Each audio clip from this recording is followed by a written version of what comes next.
নমস্কার, আমি সুরঞ্জন। আপনারা দেখছেন ম্যাক্স টেলিভিশন 2। আজ আমি যে প্রতিবেদনটি নিয়ে আপনাদের সামনে এসে উপস্থিত হয়েছি, এটি একটি অত্যন্ত গুরুত্বপূর্ণ একটি কথোপকথন। যারা সব থেকে বেশি সমালোচনায় মুখর হয়েছিলেন, দুজনের মধ্যে একজন ব্যাসবল নিয়ে যে বেলুন ফুলে উঠেছিল, সেই বেলুন অচিরেই চুপসে গিয়েছে এবং 4-1 পর্যুদস্ত হয়ে বিধ্বস্ত হয়ে ব্যাসবলরা বাড়ি ফিরে গিয়েছে লন্ডন। এবং তারপরেই চুলচেরা বিশ্লেষণ শুরু হয়েছে এবং তাতে অংশগ্রহণ করেছেন ওই ব্যাসবল অর্থাৎ ইংল্যান্ডের 2 প্রাক্তন ক্রিকেটার এবং প্রাক্তন অধিনায়ক। তাদের দুজনের যদিও কথা বলার ধরন বা স্টাইল আলাদা, তাদের দুজনের মতামত একটু তারা অন্যরকম ভাবে পেশ করেন। একজন খুব ছোট দেখানোর চেষ্টা করেন, তো আরেকজন ব্যালেন্স করার চেষ্টা করেন। তো সেই দুজনের একটি আলোচনা তারা শুরু করেছিলেন ভারতের কাছে ইংল্যান্ড 4-1 বিধ্বস্ত হওয়ার পরে। সেই আলোচনাটি ছিল যে ব্যাসবলের পরিণতি আলটিমেটলি কি হলো এবং এই যে এত চিৎকার, সেই চিৎকারেরই বা ফল কি হলো। তাদের আলোচনার কিছুটা আমি আপনাদেরকে এডিটেড পোর্শন, যে বিশেষ বিশেষ অংশ, সেইগুলো তুলে ধরছি। তো সেই দুজন হচ্ছেন যাকে পাকিস্তানি মিডিয়ারা বলে রোহানি মামু অর্থাৎ নাসির হোসেন, এবং আরেকজন হচ্ছেন মাইক আথারটন। দুজনেই প্রাক্তন অধিনায়ক ইংল্যান্ডের। এবং তারা একটি পোস্টমর্টম করেছেন। সেই পোস্টমর্টমে তারা ঠিক কি বলেছেন সেটাই ম্যাক্স টেলিভিশন 2 এবং ম্যাক্স টিভির দর্শক উভয় জন্যেই এই প্রতিবেদন, এবং উভয়েরই এই প্রতিবেদনটি বিশেষ করে দেখা উচিত। আপনারা দেখবেন এবং অতি অবশ্যই পুরো প্রতিবেদনটি না দেখলে আপনারা কিছু বুঝতে পারবেন না। সুতরাং পুরো প্রতিবেদনটি আপনারা দেখবেন। এটি ম্যাক্স টেলিভিশন 2 এবং ম্যাক্স টিভি দুটোতেই প্রচারিত হবে, দুটোতেই আপনারা দেখতে পাবেন ভিন্ন ভিন্ন টাইমে। এবং যারা ম্যাক্স টেলিভিশন 2 এর দর্শক, তাদেরকে আমি বলছি ম্যাক্স টিভিকে আপনারা সাবস্ক্রাইব করবেন, শেয়ার করবেন, লাইক করবেন, কমেন্টস করবেন। এবং ম্যাক্স টিভির দর্শককেও আমি অনুরোধ করব যে আপনারাও ম্যাক্স টেলিভিশন 2টি সাবস্ক্রাইব করে বেল আইকনটি ঘন্টা বাজিয়ে রাখবেন। ঘন্টা যখনই বেজে উঠবে তখনই নতুন নোটিফিকেশন আসবে, নতুন নতুন প্রতিবেদন আপনারা পাবেন।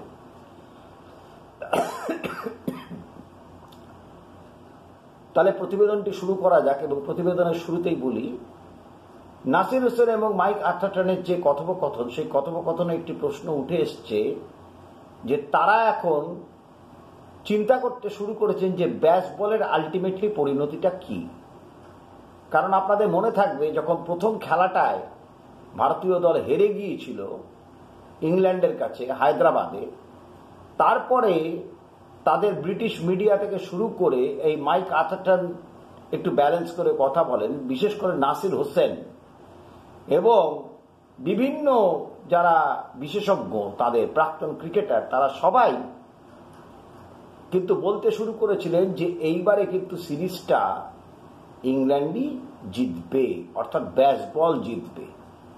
কিন্তু তারপর ব্যাসবলের কি পরিণতি হয়েছে সেটা সবাই দেখতে পেয়েছেন। আমি তখন আমার ভিডিওতে বলেছিলাম যে ভারতীয় দল যেই মুহূর্তে ওদের এই খেলার অন্যরকম, অর্থাৎ বোলিং ব্যাসবল যেই মুহূর্তে ভারতীয় দল শুরু করবে এবং ফিল্ডিং, ফিল্ড সেটিং, ফিল্ড প্লেসমেন্টে যেই মুহূর্তে ভারতীয় দল হোমওয়ার্কটা সঠিক করে সেই প্ল্যান অনুযায়ী নামবে এবং ওদেরকে ভিএর মধ্যে বাধ্য করবে খেলতে, সেই মুহূর্তে কিন্তু হুমড়ি খেয়ে পড়বে ইংল্যান্ডের দল।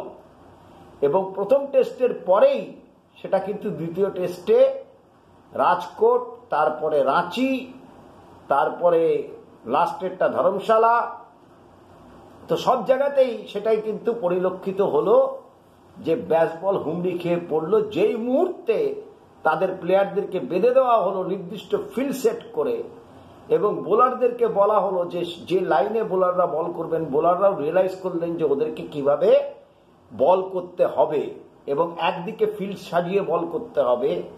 আমি বারবার করে ভিডিওগুলো আর্কাইভে আছে, আপনারা যদি দেখেন তাহলে দেখতে পাবেন যে সেখানে পরিষ্কার করে আমি বলেছিলাম যে একটা সাইডে লাইন এবং লেংথ, বিশেষ করে লাইনটা খুব গুরুত্বপূর্ণ। লেংথটা বল করতে করতে রিয়েলাইজেশন হবে, যদি সুইং না করে তাহলে কোথায় বল করব, যদি সুইং করে তাহলে কিভাবে বল করব, বা সিম করলে কিভাবে বল করব, বা রিভার্স করলে কিভাবে বল করব। কিন্তু লাইনটা খুব গুরুত্বপূর্ণ ওদের জন্য হয়ে উঠেছিল এবং যেই মুহূর্তে লাইনটিকে নির্দিষ্ট করে দেওয়া হলো তারপরেই কিন্তু ব্যাস বল একদম মুখ থুবড়ে পড়ল। এখন মাইক আথাটান আর নাসির হোসেন সেটাকে রিফাইন করার চেষ্টা করছে, অর্থাৎ তারা বলছেন যে ব্যাস বল ঠিক আছে কিন্তু ব্যাস বলকে রিফাইন করতে হবে। ইন্ডিয়াতে বিধ্বস্ত হওয়ার পরে তাদের মনে হয়েছে যে তাদেরকে নতুন করে ব্যাস বল নিয়ে ভাবতে হবে। ব্যাস বল নিয়ে তাদের আপত্তি নেই, কিন্তু বিষয়টা হলো যে ব্যাস বল কি সব জায়গায় খেলা যাবে, ব্যাস বল কি খেলা উচিত। ইন্ডিয়া কিন্তু এক্সপোজ করে দিয়েছে ইংল্যান্ড ক্রিকেটকে। এটা কিন্তু ওই রোহানি মামু, যাকে পাকিস্তানি মিডিয়ারা বলে থাকে, নাসির হোসেন এবং মাইক আথাটান দুজনেই স্বীকার করেছেন যে ইন্ডিয়ান মেন প্লেয়াররা ছিল না।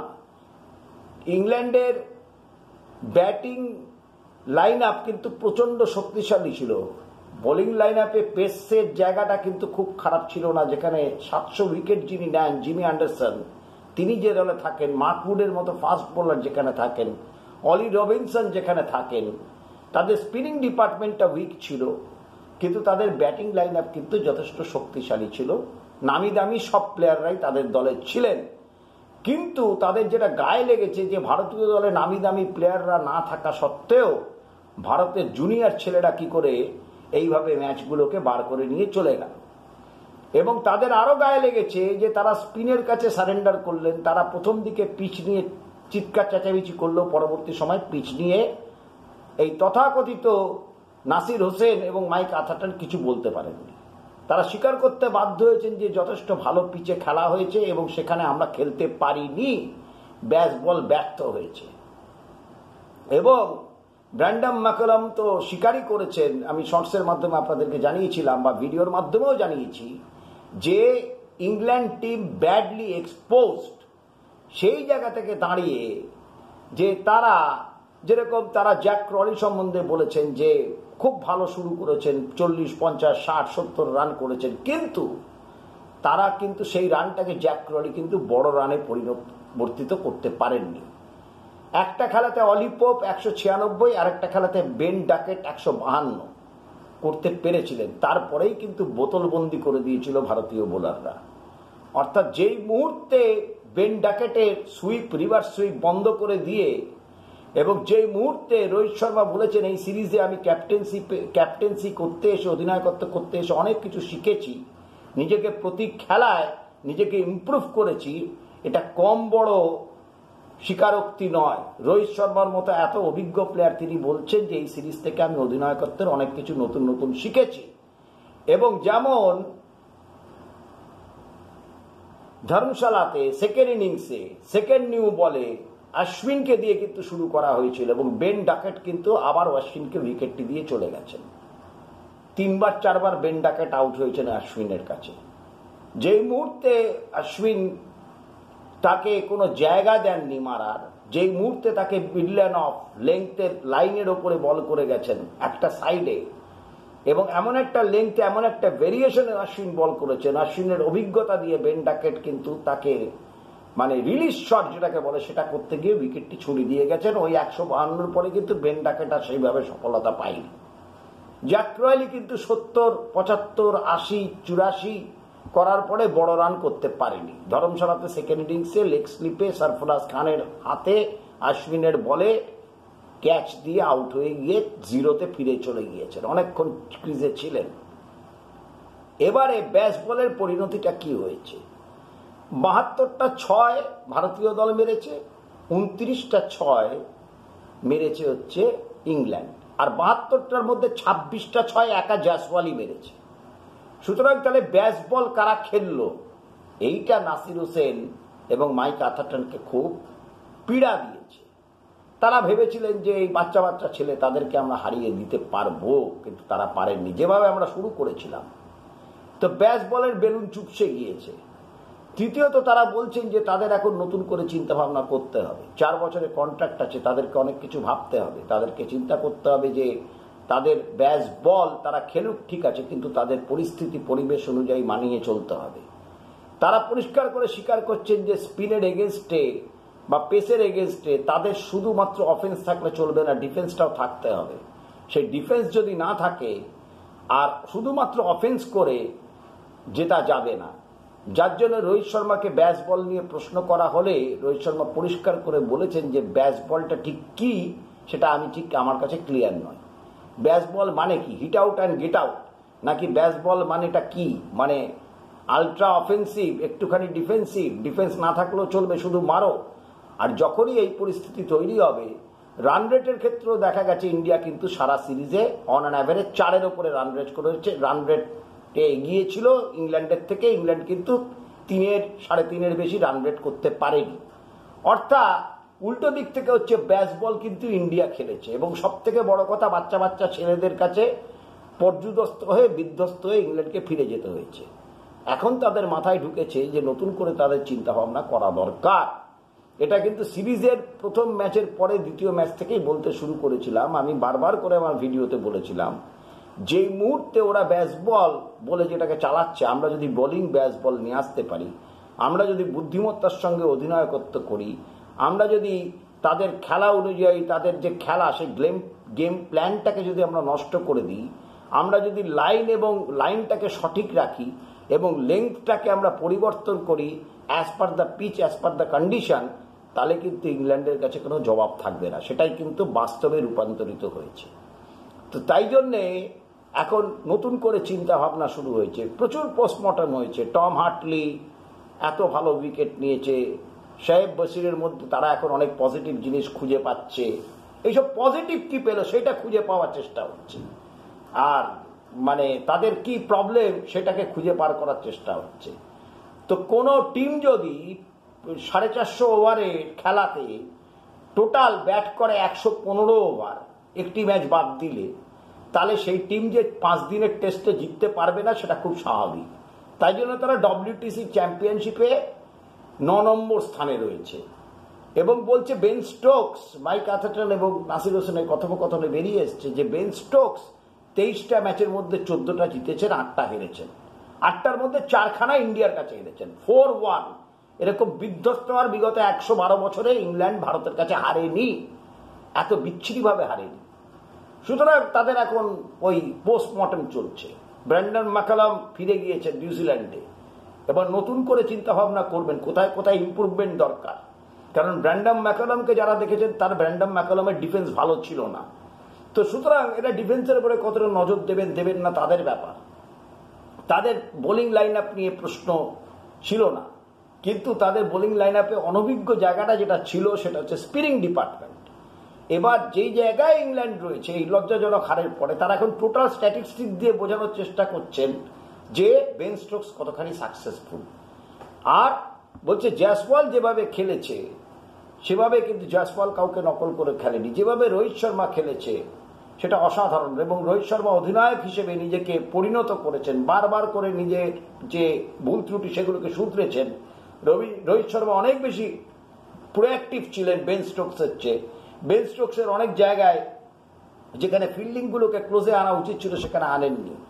অর্থাৎ এই কথোপকথনের মধ্যে দিয়ে এটা পরিষ্কার হয়ে গিয়েছে যে ইংল্যান্ড ভীষণভাবে চাপে আছে। ব্যাস বলের বেলুন চুপসে গিয়েছে, এবং নাসির হোসেন, মাইক আথারটন যারা ভারতকে হেলায় হারিয়ে দেবেন ভেবেছিলেন, বা আরেকজন অত্যন্ত গুরুত্বপূর্ণ ব্যক্তি মাইকেল ভন, কখন কি বলেন সকালে বিকেলে দুপুরে রাত্রে কেউ জানে না। এবং সবথেকে বড় কথা, জেফ্রি বয়কটের মতো সিনিয়র প্লেয়ার তিনিও রোহিত শর্মাকে যেভাবে আন্ডার এস্টিমেট করেছিলেন। তো সব মিলিয়ে ইংল্যান্ডের ওই বিশেষজ্ঞ প্রাক্তন অধিনায়ক সবার অবস্থা এখন খুব খারাপ, কাহিল। তারা এখন পালানোর পথ খুঁজছেন, এসকেপের রাস্তা খুঁজছেন, কি তারা পজিটিভ পেলেন সেইটা খুঁজে পাওয়ার চেষ্টা করছেন। কারণ এই 4-1 বিধ্বস্ত হওয়াটা তারা একদমই মন থেকে মেনে নিতে পারছেন না, কিন্তু উপায় নেই, বাস্তবকে তো আপনি অস্বীকার করতে পারবেন না বা ইতিহাসকে অস্বীকার করতে পারবেন না। 712 রান একা জয়সওয়াল করে প্লেয়ার অফ দ্য সিরিজ নিয়ে চলে গেছে, এবং তো সব মিলিয়ে ইংল্যান্ডের অবস্থা অত্যন্ত করুণ। তাই ইংল্যান্ড আগামী দিনে কিভাবে ফিরে আসবে সেই দিকে আমাদের নজর থাকবে, এবং আমাদের নজর থাকবে পাকিস্তানি মিডিয়া যাকে বলে রোহানি মামু এবং মাইক আর্টেটন, এদের প্রতিও নজর থাকবে, মাইকেল ভনের দিকেও নজর থাকবে, যে তারা নতুন নতুন কোন কোন অজুহাত এখন আগামী দিনে তৈরি করেন। আপনারাও নজর রাখুন ম্যাক্স টেলিভিশন 2 এবং ম্যাক্স টিভির দিকে, এবং দুটো চ্যানেলকে আপনারা সাবস্ক্রাইব করবেন, শেয়ার করবেন, লাইক করবেন, কমেন্টস করবেন। প্রতিবেদনটি ভালো লাগলে অতি অবশ্যই সেটা করবেন। অনেক অনেক ধন্যবাদ।